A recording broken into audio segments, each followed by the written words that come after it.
Welcome बच्चों। MA final समाजशास्त्र की क्लास में आप सभी का स्वागत है। आज हम पेपर 10th सी के अंतर्गत sociology of change and development के अंतर्गत असमान विनिमय अर्थात अनइक्वल एक्सचेंज और मिक्स्ड इकोनॉमी मिश्रित अर्थव्यवस्था के बारे में पढ़ेंगे। पिछली क्लास में हमने विकास और अविकास से संबंधित सिद्धांतों को देखा था। उसी के अंतर्गत हम असमान विनिमय और मिश्रित अर्थव्यवस्था को देखेंगे। सबसे पहले हम असमान विनिमय के सिद्धांत को पढ़ेंगे। आज के युग में उदारीकरण एवं वैश्वीकरण की प्रक्रियाओं ने संपूर्ण विश्व को नजदीक लाने में महत्वपूर्ण भूमिका निभाई है। इसी के परिणाम स्वरूप संपूर्ण विश्व को एक वैश्विक गांव कहा जाता है।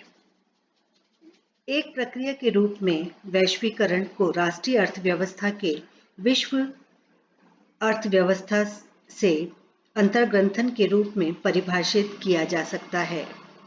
वैश्वीकरण एक व्यापक संप्रत्यय है जिसका मौलिक मंतव्य यह है कि प्रत्येक राष्ट्र को विश्व स्तर पर उपलब्ध अवसर, संसाधन, ज्ञान और तकनीकी सुगम रूप से उपलब्ध होनी चाहिए।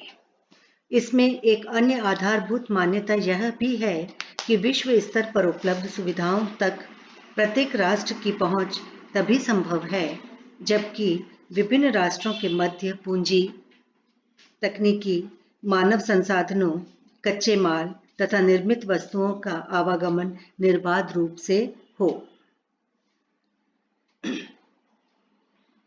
वैश्वीकरण विकसित तथा विकासशील दोनों देशों के हित में है। विकसित राष्ट्रों में श्रमिकों की ऊंची पारितोषिक दरों को देखते हुए इन राष्ट्रों के उद्यमी अपनी पूंजी को विकासशील राष्ट्र में लगाना चाहते हैं ताकि उन्हें अधिक लाभ हो सके। विकासशील राष्ट्र पूंजी की कमी और तकनीकी पिछड़ेपन को अपने विकास में प्रमुख अवरोधक मानते हैं। वे यह स्वीकार करते हैं कि वैश्वीकरण की प्रक्रिया के द्वारा विकसित राष्ट्रों में उपलब्ध पूंजी और तकनीकी का प्रभाव सुगमता से इन राष्ट्रों की ओर हो सकता है। साथ ही विकसित राष्ट्रों में बाजार संतृप्ति अवस्था में है तथा विकासशील राष्ट्रों के निरंतर व्यापक होते बाजारों के माध्यम से वे इस समस्या का समाधान संभव मानते हैं। दूसरी ओर कुछ विद्वान ऐसे भी हैं जिनका मत है कि वैश्वीकरण एक ऐसे असंतुलित विनिमय को विकसित करेगा जिसका लाभ तो विकासशील देशों को होगा जबकि विकसित देशों की स्थिति में कोई विशेष सुधार नहीं होगा। अपने तर्क में इन विद्वानों का कहना है कि कोई भी विकासशील देश बहुराष्ट्रीय कंपनियों के सामने अपने देश के आर्थिक हितों की रक्षा करने में सक्षम नहीं है। वैश्वीकरण से विकसित देशों में निर्मित सामान विकासशील देशों में आएगा तथा विकासशील देशों के उद्योग उस सामान से प्रतियोगिता में पिछड़ जाएंगे।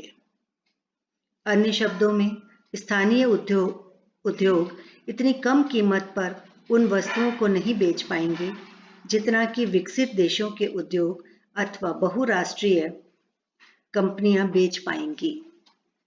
वैश्वीकरण में स्थानीय उद्योगों के नष्ट होने का खतरा है। यह असंतुलित विनिमय विकसित देशों के हित में है तथा वे एक दिन विकासशील देशों की अर्थव्यवस्था को काफी नुकसान पहुंचाएगा जिससे स्थानीय स्तर पर बेरोजगारी एवं निर्धनता में वृद्धि होगी। वैश्वीकरण एक अपरिहार्य प्रक्रिया है जिसमें कोई भी देश आज के युग में बचा नहीं रह सकता। विकासशील देश इस प्रक्रिया पर कोई नियंत्रण नहीं रख सकते, इसलिए उन्हें अपने उद्योगों को इस प्रकार से विकसित करना होगा ताकि वे विकासशील देशों में बने सामान एवं वस्तुओं को बाजार में चुनौती दे सकें। वैश्वीकरण निश्चित रूप से असंतुलित विनिमय को विकसित करता है, फिर भी इससे बचने का कोई विकल्प नहीं है। यदि विकासशील देशों को वैश्वीकरण का लाभ लेना है तथा संतुलित विनिमय की स्थिति तक पहुंचाना है, तो उन्हें भी अपने उद्योगों एवं अर्थव्यवस्था को इस प्रकार से विकसित करना होगा कि वे खुले विश्व बाजार में किसी भी विकसित देश से प्रतियोगिता कर सकें। अर्थात इस सिद्धांत के अंतर्गत हमने अनइक्वल एक्सचेंज, असमान विनिमय को देखा कि किस प्रकार से विकासशील और विकसित देशों में असमान विनिमय प्रभावी होता है। अब हम देखेंगे मिश्रित अर्थव्यवस्था अर्थात मिक्स्ड इकोनॉमी। इस प्रकार की अर्थव्यवस्था की कुछ विशेषताएं हैं, जैसे यह व्यवस्था मुक्त बाजार और नियोजित अर्थव्यवस्था का मिश्रण है।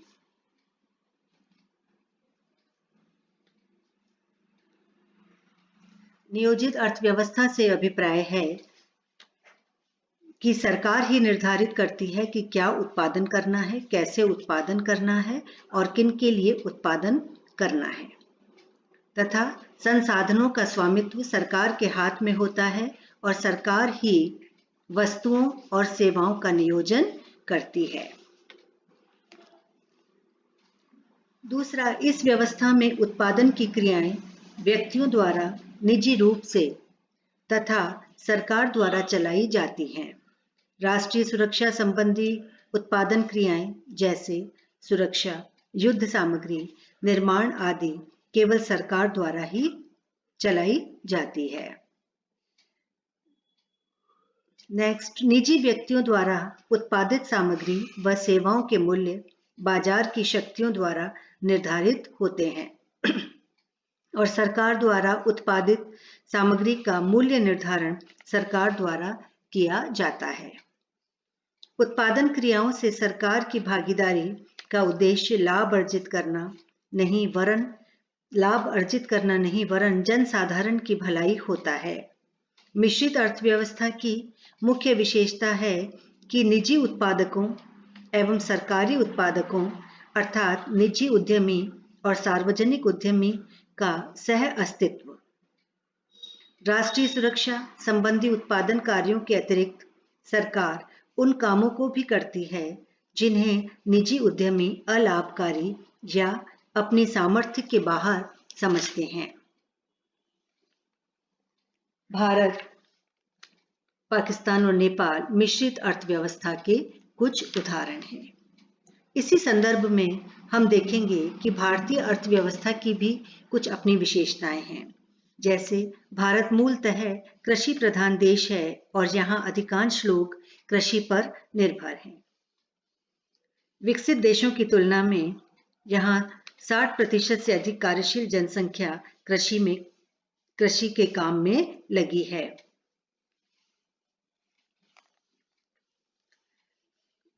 जो कि विकसित देशों की तुलना में यह प्रतिशत बहुत अधिक है। इसी तरह सहायक क्रियाओं का अर्थव्यवस्था में महत्वपूर्ण स्थान होता है। सरकार की आर्थिक गतिविधियां एक योजनाबद्ध कार्यक्रम के अनुसार चलती हैं।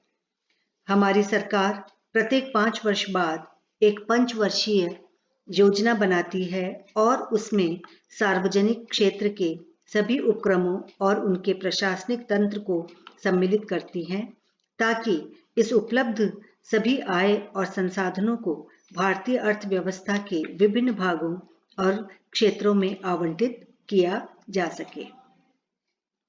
अब तक भारत में 9 पंचवर्षीय योजनाएं पूरी हो चुकी हैं। भारतीय अर्थव्यवस्था में सार्वजनिक क्षेत्र का प्रमुख स्थान है। स्वतंत्रता पश्चात भारत ने मिश्रित अर्थव्यवस्था को स्वीकार किया। इसमें सार्वजनिक और निजी क्षेत्र एक दूसरे के पूरक बने और दोनों मिलकर विकास के कार्य में सक्रिय भागीदारी बने। भारत में आय और संपत्ति का समान रूप से वितरण नहीं हुआ है। संपत्ति और अन्य संसाधन थोड़े से लोगों के हाथों में केंद्रित है। 1990 के आरंभ में देश की 40% संपत्ति और पूंजी केवल ऊपर के 20% लोगों के हाथों में थी, जबकि 20% लोग, जो अधिकांशतः गरीब थे, केवल 9% संपत्ति के मालिक थे। किसी भी अर्थव्यवस्था के विकास के लिए तकनीकी प्रगति आवश्यक है। वस्तुओं और सेवाओं के उत्पादन में प्रयोग होने वाले तकनीकी ज्ञान भारत में काफी पिछड़ा हुआ है। विशेषकर कृषि में तो तकनीकी ज्ञान का प्रयोग बहुत ही कम हुआ, लेकिन धीरे धीरे यह गति तेज पकड़ रहा है। अधिकांश किसान आज भी उत्पादन के लिए पिछड़े तरीकों का ही प्रयोग कर रहे हैं।